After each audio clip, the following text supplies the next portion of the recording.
In today's video, I'm going to be using Capture One to show how just a few simple edits can completely transform your photos. First up, let's take a look at the shots that we're going to see.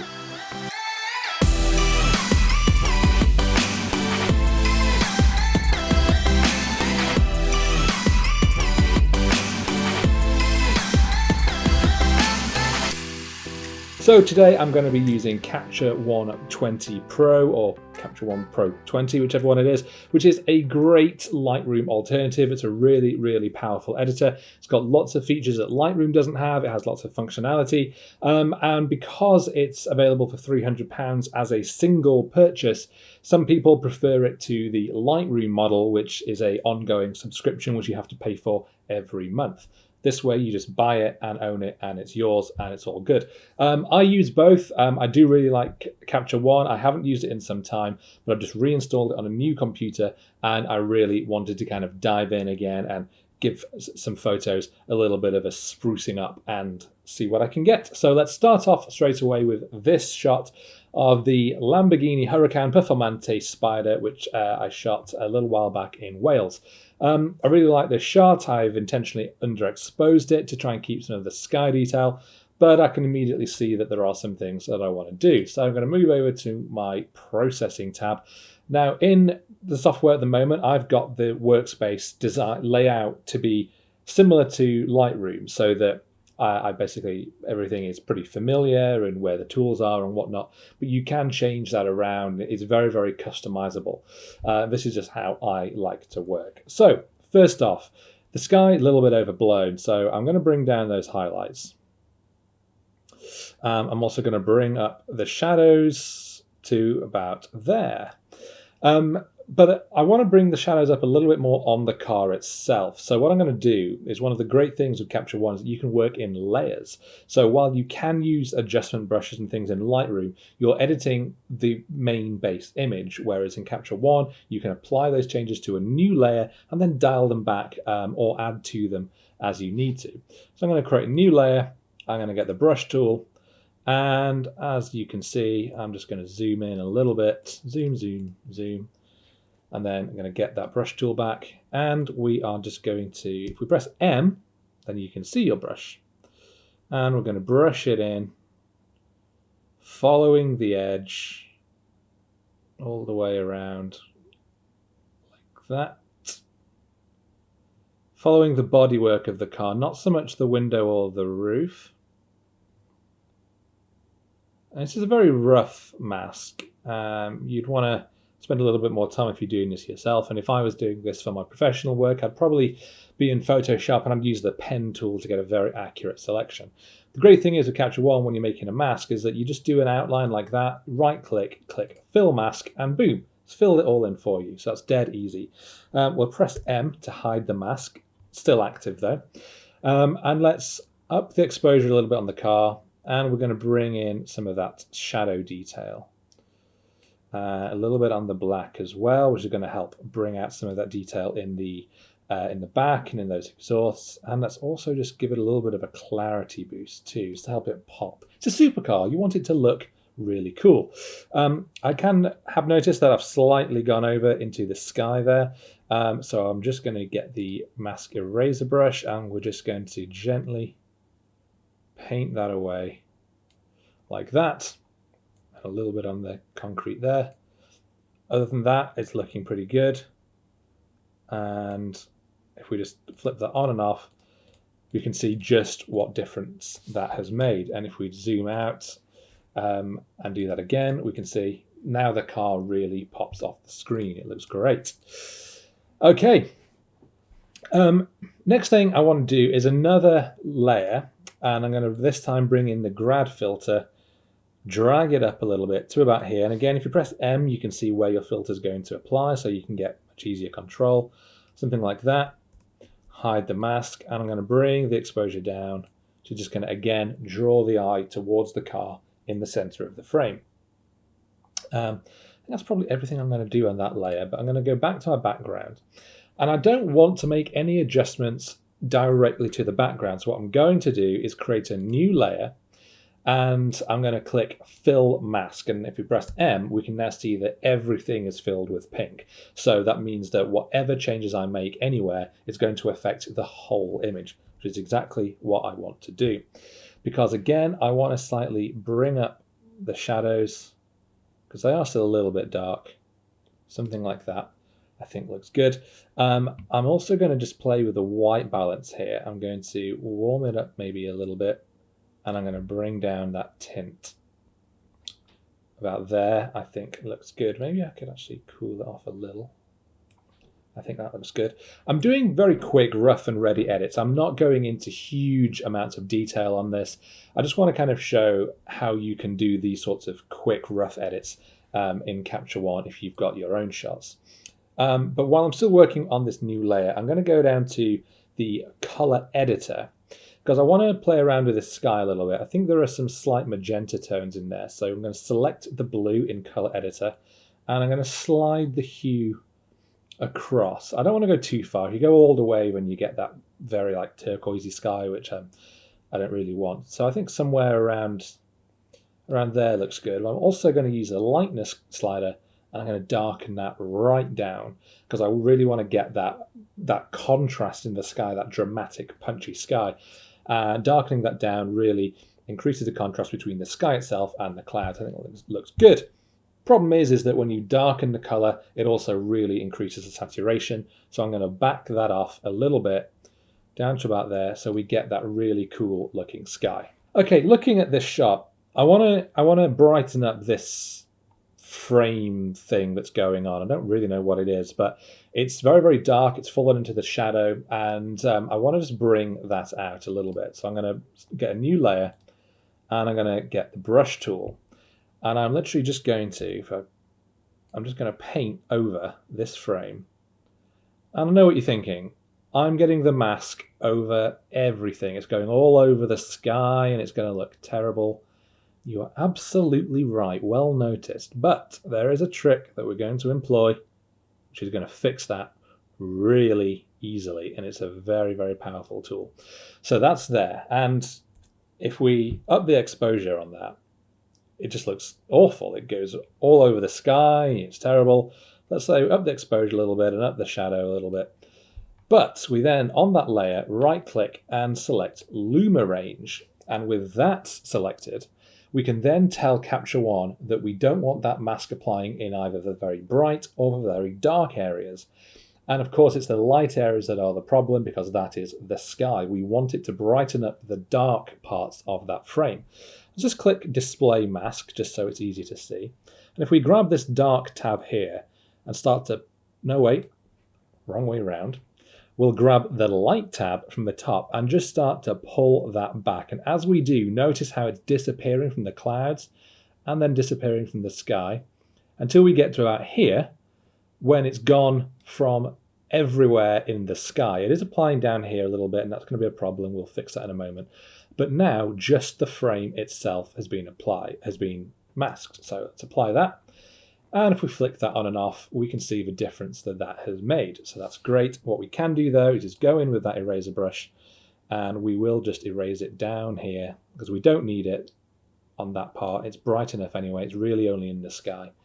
And I think that looks a lot better. It's a very subtle touch, but it really just helps stop that little frame falling into nothing. So I think that looks good. Speaking of the frame, I don't like that the low and wide angle I'm using kind of makes those pillars sort of go inwards a little bit. It's the sort of thing you'd get if you're shooting buildings with a wide angle lens. Everything just starts to, your vertical lines start to converge towards the top. Well, we can fix that by using the Keystone vertical tool. And we literally just drop that into place there and on here. And same on this one. Now, I need to be careful because this is going to correct that distortion, but if it affects the car too much, then we don't want to do that. So let's just have a look. I mean, it's moved it around a little bit, but yeah, no, that looks good. That hasn't really done anything to the car at all. I think we're okay there, but what it has done a little bit is just changed our is our horizon, so I'm just going to straighten that back up. So I think that looks better. It's just kept them even, which I think looks a lot better. I think we're already at a really, really good point with this shot. The last thing that I do want to do is just do a little bit of color toning using the color balance tool. And you can either grab this little point in the middle of like your shadows, and you can pull that around.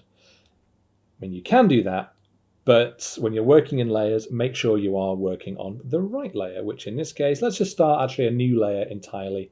So new layer, right click, fill mask. That's going to mean that everything is red, and whatever changes we make affects the whole image. So yeah, back down to our color balance tool, and you can either grab this little thing and you can pull it into the different colors you want. I prefer to use the little tab on the outside and have a little finer control, put it exactly where I want. So I want to add a little bit of blue into those shadows. In the highlights, I think I'm going to add a little bit of orange, just warm it up. Something around there, I think. Yeah, I like that. I think we've made a few small tweaks, but I think we're onto a good thing. If we just have a look, if you press and hold Alt and then click the Reset Adjustments button, you can see it before. And we can see that the sky's overexposed and the car's falling very much into shadow, but we've brought out a lot of that detail. We've added in some really nice cinematic color grading. I think we've got a really good shot, and that's only been, I don't know, 10 minutes or so of editing, but I think it's made a big difference. Let's move on to our next shot, and let's take a look at this landscape scene. This is one I shot in Scotland, took it with a drone. It's from the sky, but I think it's got a lot of promise. First thing I'm going to do is just straighten it up, because I don't really think that that's exactly in line. And you can just do that by dragging this line. I think that is about what we want. I think that's about in line. Yes. And I'm going to start off by, again, basically duplicating that background layer by filling a new mask. And let's try warming this scene up. And we could also try upping that. No, let's reduce that tint a little bit to about there. I think looks decent. Okay. We can play around with the highlight slide. I still like just playing around with sliders, just like I do in Lightroom, because you don't always know exactly the effect that you want. So by just grabbing each slider, moving it up, moving it down, you see what effect it's going to have, and then you can get it to the point where you're actually happy. The shadows in this, I think I might, what I'm going to do is I'm going to up the exposure a little bit, because it is a little bit dark, and then I'm going to bring those shadows back down. That's just going to help increase that contrast subtly. Also going to increase the contrast itself. I think that's looking good. The whites, I'm going to pretty much leave as they are. They're not really doing a whole lot. Clarity I'm not going to touch. I don't like adding clarity in a landscape like this, because if you do, it just goes crunchy and weird, and yeah, I don't like that. So I'm going to leave that as it was. But we're going to go down to the color editor. And I'm just going to take a look at what playing around with some of the hues and lightnesses of these different colors is going to do to the image. We'll try the green one. We'll bring the hue down. It's not really a whole lot of greens going on in this scene. It's maybe probably a lot more in the yellows. Yeah, there is a lot more going on in the yellows. And this is a point where you can start to take real creative control, and then you have to decide what sort of shot do you want, because if you go into the orange, you get this very autumnal, quite dreamy, ethereal look.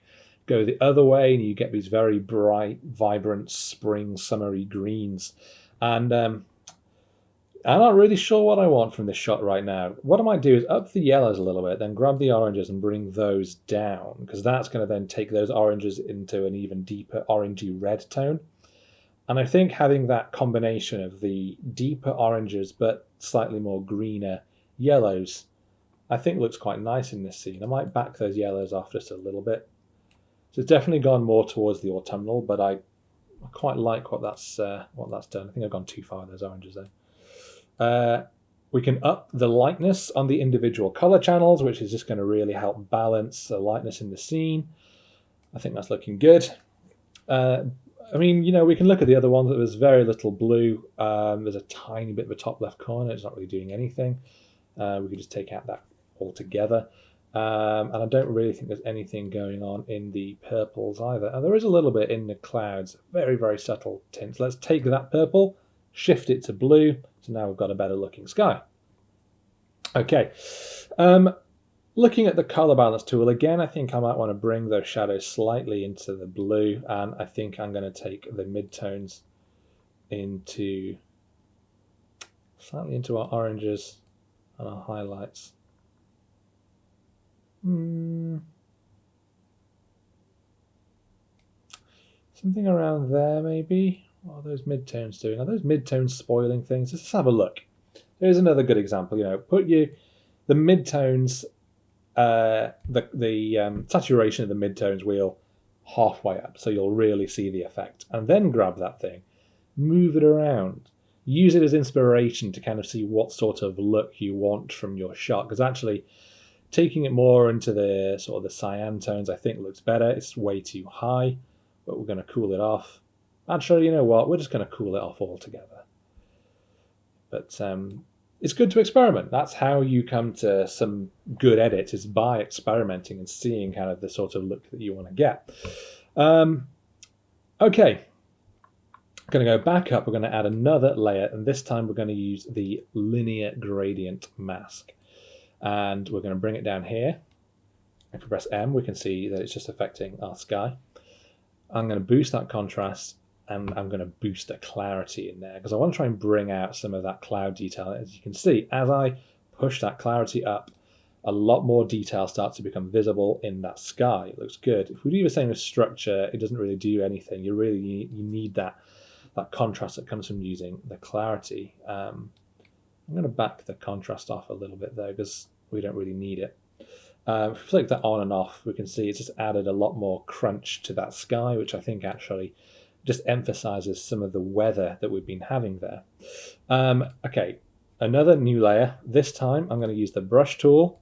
We're going to use a smallish brush, but we're going to soften it off. We're going to feather that edge. Max opacity, but I'm going to bring that flow right down because I'm going to use this as a way of doing some dodging and burning. I'm going to increase my exposure, and we're just going to start painting in some exposure on some of these rocks, some of these bits of hillside over here, and on the tops, just selectively painting in some of this light a little bit down the road itself.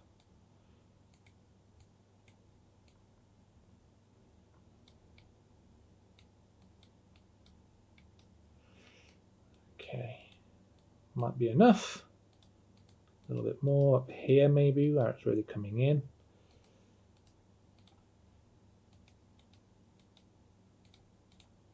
So just have a look before and after. We've been able to, by bringing that flow down, it's very subtly applying the effect more and more each time you paint over. That just allows us to very nicely paint that light in rather than just adding in extra exposure everywhere. But again, if we don't really like this effect, we can back it off. This is what we can't do as easily in Lightroom. You'd have to go back into the brush and then change exposure slightly. Whereas this way, you can just literally bring down the opacity of that effect. So if you don't want it at all, you can take it right down, and then we can just start building it back up, maybe to here, to the point where it's there, but it's not as powerful as it was. And I think that's adding a really nice little touch to our scene.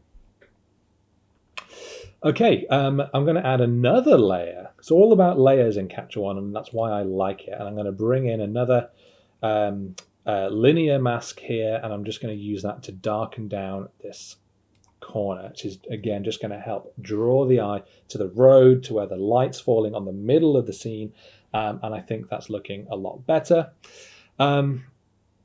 Let's just go back to our first layer and have another little play with our white balance, because I think we can do a little bit more. We can boost that up a bit, maybe just up our tint, sort of boosting up those autumnal colors just a little bit, which I think looks better. And maybe I'm not too happy with our color balance. bring that down here. And with our highlights, what if we brought those around?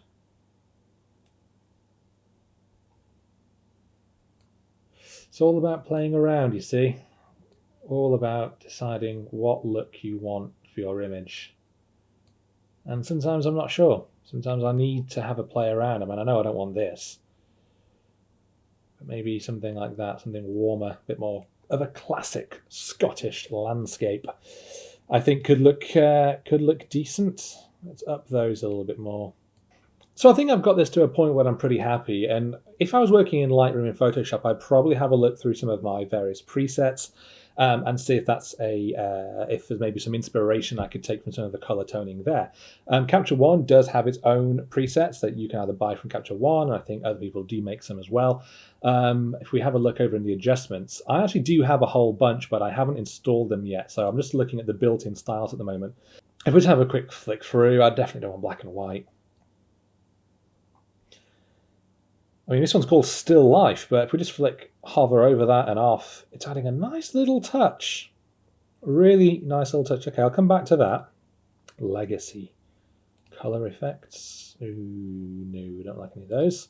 Landscape, okay. Black and white, nope, nope, nope. And then spring. I mean, don't dislike some of those, but the one I like most, actually I really like the Still Life because it's just adding that little bit of pop, but it's not really changing anything else in the scene. It's not doing anything to our shot. It's just a little bit more pop. Even so, what's great about working with presets in Capture One is that you can right click and you can go apply to new layer. And then if we go back, we can see in our layers that we've got suddenly this filter that's been applied on its own layer, which means that we can turn it on and off, which we can't do in Lightroom. But we can also take its opacity down. And so if we don't like the whole effect, we can bring it right back down to 0 and just apply it very subtly. It also allows you to stack presets on top of each other, change the opacity, and really build up to get your own effect rather than just a one-click preset. I actually like this at its maximum. I think that looks really, really good. And there's not a lot more that I think I want to do to this scene. I'm going to have a little look at what maybe a 16:9 crop would look like on this shot. Let's just bring that up. Give it much more of a cinematic look. And actually, I think I might prefer this because then I think it works as a wider scene. Let me know in the comments if you preferred a bigger scene, but for me, I think 16:9, seeing this more panoramic landscape there, I think really works for this shot. But other than that, yeah, I think I'm really happy. What about if I just brought up some of the whites a little bit more? Am I on the right layer? Let's just go here. Yeah, there we go. Okay, let's consider that done, and let's move on to our next shot. So here's a shot I did of the Rolls-Royce Dawn convertible that we shot in Cornwall a couple of years ago when I was with Carfection. I know we've got Henry Catchpole driving. And let's have a little look. Is this shot particularly sharp? Oh dear, I zoomed in a little bit much, haven't I?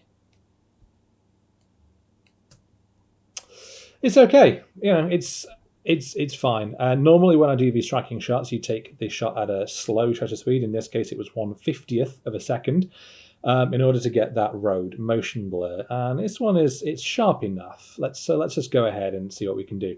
Straight away, we can see that the sky is a little bit washed out and the car itself is pretty dark. So I'm going to start a new layer, fill that layer with the mask so we can edit it. And let's bring down those highlights and bring up the shadows probably quite a bit. So already we're getting a bit of an HDR-y look, but you know, that's okay for now. Why don't we also bring in the brush and see our mask, and we'll just brush that in around in the car. Something like that. Still at quite a low flow from before, which is fine. And then I'm going to click Fill Mask. I might even do it again. Now let's just give that a go. Let's see what it's like. Okay, no. We need to paint it in because otherwise it looks silly. Painty, painty, painty, painty, paint. Okay. That'll roughly do. It's rough. It's a rough effect. So if we start bringing up the exposure on the car, we can see it does pop out a little bit more, and we can also bring out the shadows a little bit. Also going to add a little bit of clarity. Adding clarity to the car is great. It just really helps define those details. So already I think that's looking quite a bit better.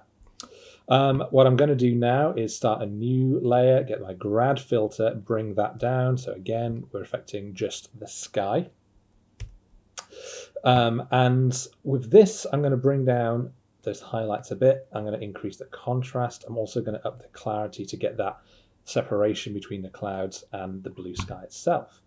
But I'm also going to go down into the color editor, and just like we did with the Lambo shot, I'm going to bring that hue down a bit. I'm also going to bring that lightness down and the saturation. This is going to give us that nice contrasty sky. I don't like it here quite as much as I did on the Lambo, but it's again good to kind of see some of these techniques. I think I may have gone overboard a little bit, but you know, it's fine. The other thing I'm going to do though is I'm going to go into the Luma range because it is, as you can see, affecting the car. We do not want it to affect the car. So Luma range, we're going to bring up those shadows. And as we do, it's very easy to see the point where you're going and affecting the sky too much because, oh look, it's peeling away in this top corner where the sky is a bit darker. We don't want that. But this is the point where pretty much, you know, this wing isn't selected and this part of the car isn't, and here it is, but you're not really going to notice that. So let's click apply, turn the mask off, and there we go. There is our effect. Okay, I'm going to create a new layer. I'm going to fill that layer so we can edit it, and I'm going to go and just bring down our saturation slightly. Everything's a little bit punchy and I don't want that, so I'm going to bring that down. And I'm going to then go to our color editor again, and with those greens, I'm going to pull those over a little bit, and I'm going to bring the saturation down. I'm going to do the same with the yellows. Bring that down much more into our oranges, and I'm going to pull that saturation back. And I'm going to darken them a little bit because they're a bit bright. So that's giving us a much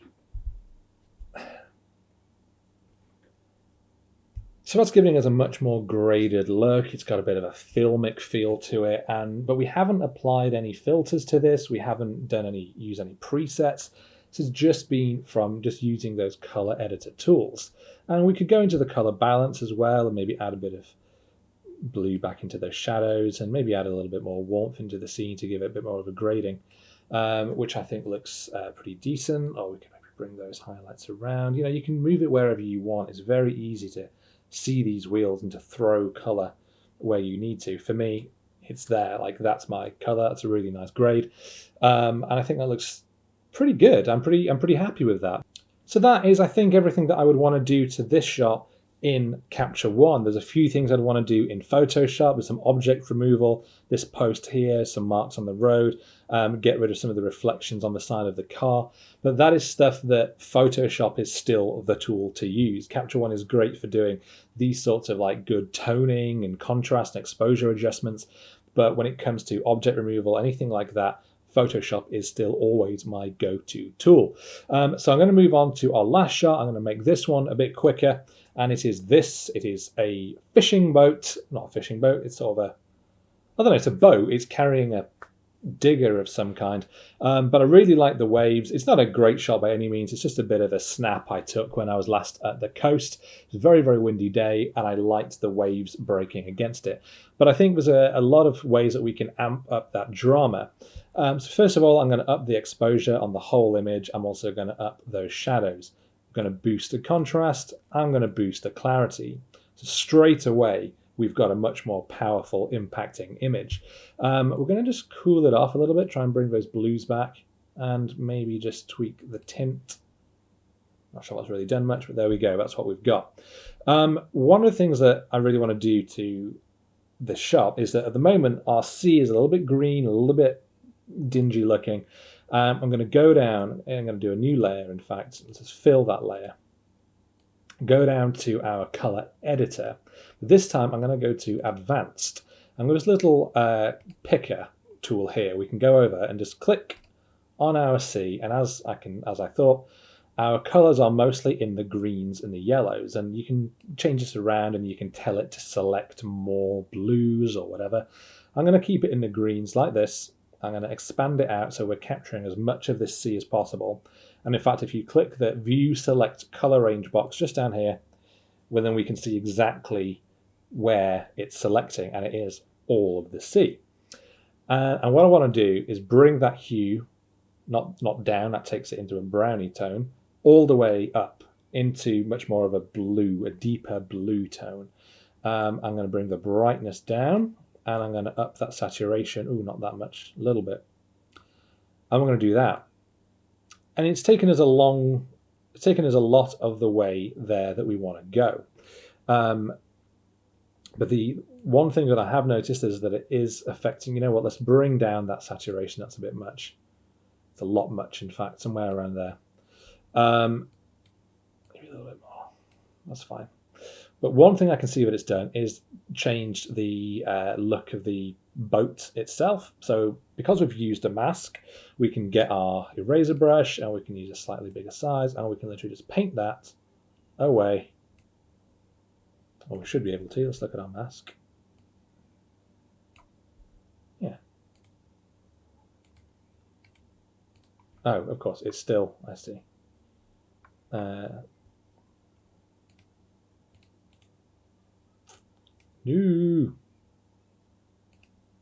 Yeah, go back here. View select color range. There we go. So yeah, you can see by masking, by getting rid of that bit of mask, what we've done is made sure that it isn't applying to the boat. It's just applying to the water.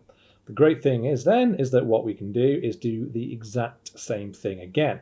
I'm going to have a new layer. I'm going to fill that mask, and we can already decide to get rid of this bit of the boat just in case. And we're going to go back down to our color editor. We're going to get the same tool. We're going to click here. We're going to expand it out, do that, and we're going to push that hue again further up. So now we're taking it from a green into a deep blue. It's a really steely ocean color, and that suddenly really amps up that drama. I really, really like it. We could try playing the exposure a little bit, something like that. I think looks good. But suddenly we've got this great looking sea tone. It's a steely, stormy color, which I really, really like. Let's go back up and get another brush on a new layer, larger size. In fact, no, let's keep that smaller size. Because what we're going to do, I'm going to press mask. Let's take our flow back up to the top. And we're going to mask around here like this. Go all the way around the edge of our shot, just like this. Into here, around here, in there. Pretty rough and ready, but should get good results. And then right click, fill mask, and it'll fill it in for us. Very, very useful tool. And then we're just going to also fill in a slightly bigger brush maybe. We're going to fill in this bit up here. Doesn't really matter if we go into some of the areas of the boat, because what we're going to do isn't going to be that noticeable on those details. Deselect our mask, and we're going to boost up that clarity, and that's just really going to help. As you can see, as we push it up, that detail in the water really starts to pop out. It starts to look really steely and dramatic. Maybe that's a little bit too much, so we can start to back off the opacity of that layer. Somewhere around 70, I think. It looks super dramatic. It's exactly what we want. Last thing I'm going to do, another new layer, another fill, and we're going to go back to our color editor. This time we're going to click on the reds, and I'm going to up the lightness. Oops. of that boat. I'm going to change the hue to be back into the reds again, and we're going to up that saturation. Not that much red, that's a bit pink. About there is where we were. Maybe drop that lightness a little bit. So what that's doing is just really making that red color pop, because without it was very dark, very dingy, and it's sort of lost in the picture a little bit. Now, by using that tool, we've specifically brought the reds out, but that took, 30 seconds to selectively bring out much more vibrance in the reds. And I think it makes this image work so much better. I do, however, just want to fix that horizon. And by fix, I do not mean level out. I want to do the exact opposite, and I want to amp up that drama by putting this on an even bigger slant than before, which is just going to, I think, we can move this around. By giving it this odd angle, it makes the photo look quite jarring, because you expect to see it on an even horizon. But by giving it that jarring look, it really kind of amps that drama. It doesn't look right to your eye, which is exactly what I want to go for. It's almost like you're at sea and everything is off axis and off kilter, and it's very, very odd. It sort of messes with your mind a little bit. And I think that does that really, really nicely. Now, again, we could go into our shadows and just add a little bit of blue right into those darker parts, which I think, again, is just going to help bring out some more tone. I don't think there's anything else I want to do to the rest. A little bit of cyan in the highlights. Certainly, I don't want to add any warmth to this shot, because all of this drama is coming from the fact that it's a cold, stormy day. Yeah, I'm actually really pleased with that. It is a snap. This is not a keeper. I wouldn't put this on my profile. I probably even wouldn't put it on my Instagram page. But it's just got that nice little crisp drama, which we've got entirely from using Capture One. So if we, again, hold Alt and just press Reset, that's where we were before. Dingy image, not really much to catch the eye. And then suddenly, bang, drama, loads of pop, loads of life to this shot. That would really stand out on a website. So yeah, I'm pretty pleased with that. And if we go and have a look back at our other ones, this landscape before, it was fine, but we've managed to bring out a lot of detail. We've added more warmth. We've got a really nice looking scene. The Rolls Royce, again, before, it was a fine base raw image, but we've able to give it a much more cinematic color grading. And the same goes with this Lambo. In fact, you know what? Last thing with this Lambo, let's do a little bit of a crop. Let's bring it in. Do we want a 16:9 on this? I'm not sure we do want 16:9. Let's just go to our crop tool. Original, however it was before, I think was the better crop, but we just want to bring it in like that a little bit, because we've got some wasted space down here that we don't need. And again, if we just look before and after, we've made some huge differences with all of these images, but we haven't left Capture One. We haven't gone into Photoshop, and we haven't had to rely on all the different Lightroom presets, which has just basically been using our exposure tools in Capture One and using layers. I do hope that has been really helpful. If it has, please make sure to hit that like button, subscribe if you don't already, and do make sure to leave some comments about whether you have found it helpful to see how I would edit my images in Capture One. I don't always use Capture One. I tend to lean more into Lightroom, so that is where most of my tutorials have been so far. But if you do want to learn more about Capture One, please let me know, and I will try and do more of these. But otherwise, I will see you next time.